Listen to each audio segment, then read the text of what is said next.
So the topic we have is factors affecting systems at equilibrium.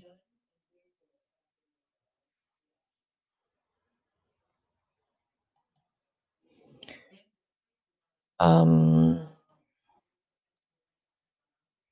Learning objectives. Students will be able to describe Le Chatelier's principle, use Le Chatelier's principle to predict the direction that a reaction would shift to relieve the stress applied to it, and determine the stress applied to systems at equilibrium.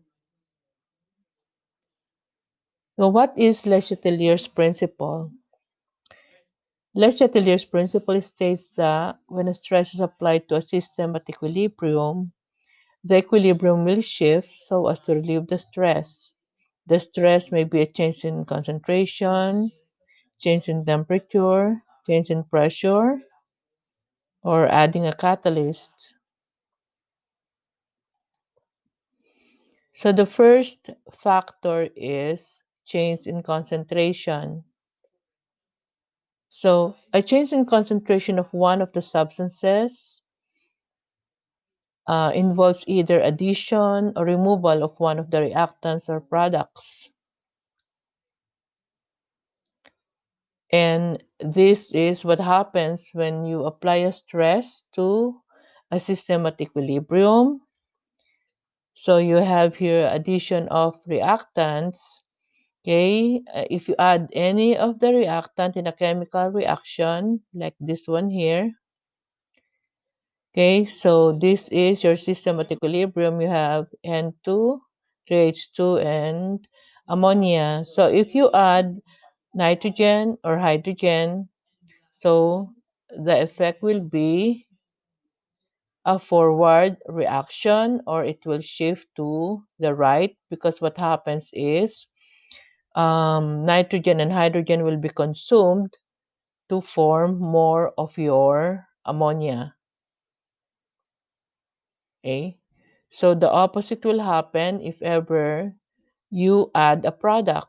If you add a product, it will be consumed to form back the reactants, which is nitrogen and hydrogen. So it will shift to the left.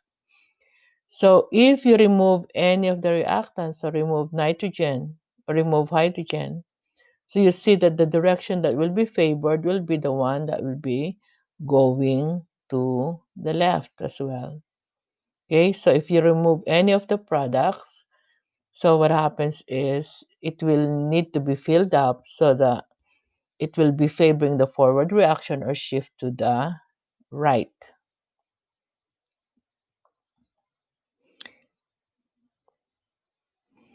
So next now is change in temperature. Whenever you increase the temperature, you must take note that um, you need to take a look at this one right here, the amount of heat.